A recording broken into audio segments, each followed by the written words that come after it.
Michael, are you disappointed that you're going for a championship and this is also hanging over you?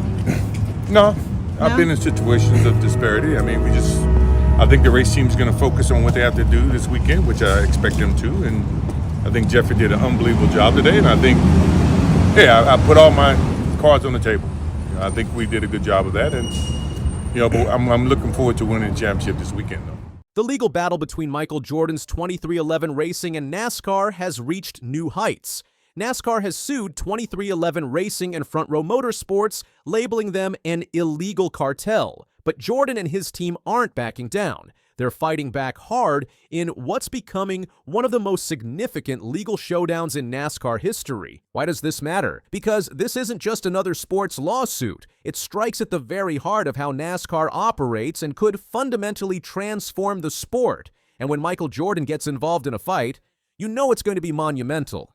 The conflict centers on NASCAR's charter system, their version of franchises that guarantees teams a spot in races and provides financial incentives. For years, teams in NASCAR negotiated a new charter agreement set to replace the one expiring at the end of 2024.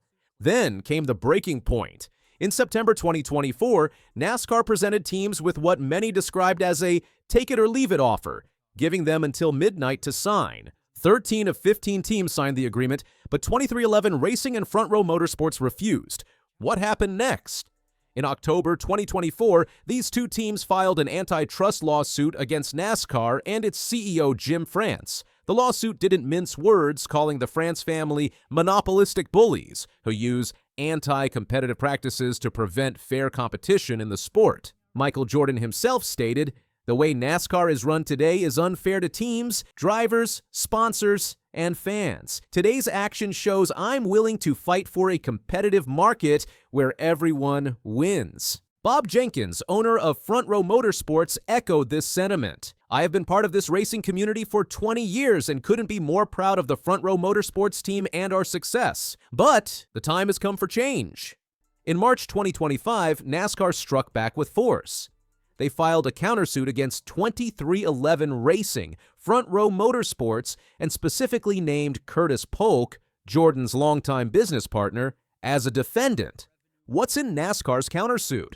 According to The Athletic's Jeff Gluck and Jordan Bianchi, NASCAR claimed the teams agreed to a scheme to pressure NASCAR to accept their collusive terms, including by engaging in media campaigns, interfering with NASCAR's broadcast agreement negotiations, threatening boycotts of NASCAR events, and engaging in a group boycott of a NASCAR team owner council meeting. NASCAR didn't just sue the teams. They specifically targeted Polk for representing all teams in negotiations, coordinating their conduct, and threatening teams that considered leaving the conspiracy and interfering and negatively affecting NASCAR's attempts to renew its media rights agreements. Strong accusations, right? But what's really at stake here? To understand this legal battle, you need to understand NASCAR's charter system.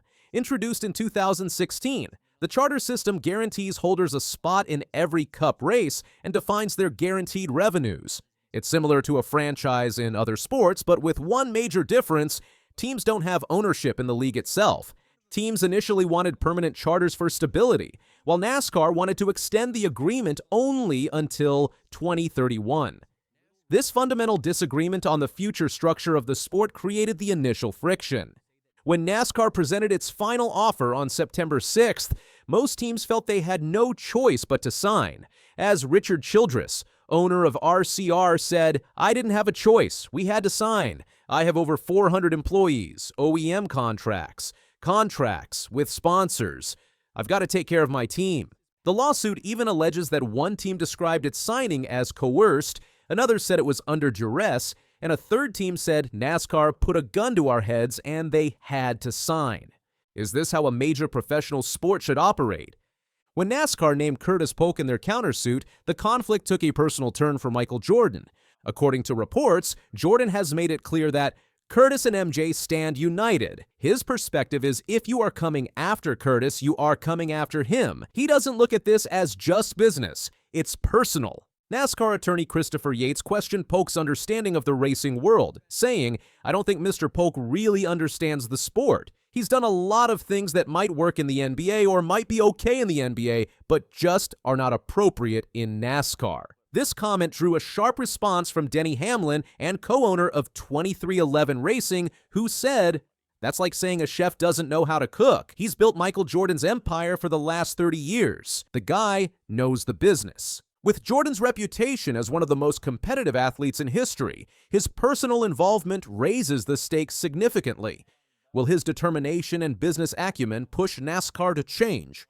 In a significant early victory for 2311 Racing and Front Row Motorsports, U.S. District Judge Kenneth Bell granted their request for a preliminary injunction in December 2024. What does this mean? The judge ruled that NASCAR must allow 2311 and Front Row to sign the charter agreements they were offered in early September and approve the transfer of a charter each team planned to purchase from Stewart-Haas Racing. This injunction ensures they can race as chartered teams for the 2025 season while the lawsuit continues.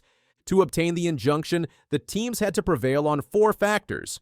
First, likelihood of success. The judge ruled that the clause in the charter agreement that released NASCAR of legal claims would likely be considered unlawful, describing it as not a model of clarity. Second, irreparable harm. The judge accepted the team's argument that drivers and sponsors might leave if they couldn't race as chartered teams. Tyler Reddick, who won the regular season title for 2311, would have become a free agent without a chartered car. Third, balancing of equities. The judge found that NASCAR wouldn't be harmed by the injunction, while the teams might miss races if forced to compete as open teams. Finally, public interest. The judge stated NASCAR fans have an interest in watching all the teams compete with their best drivers and most competitive teams. Further, the public has an interest in preserving the rights of litigants to pursue legal claims in good faith, particularly antitrust claims that aim to preserve the process of commercial competition. NASCAR has appealed this decision, with a hearing expected in May 2025. The teams argue that NASCAR Cup Series constitutes its own market for premier stock car racing and that teams aren't given a fair opportunity to earn returns on their investments. They claim the 2025 charter agreement doesn't provide them with an economic model that allows them to be elite.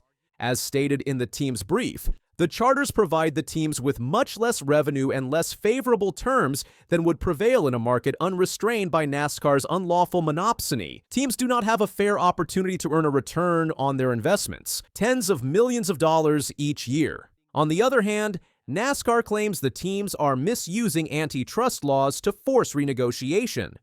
NASCAR attorney Chris Yates stated, "We think 2311 and Front Row are misusing the antitrust laws and alleging baseless monopolization claims in order to try to force a renegotiation.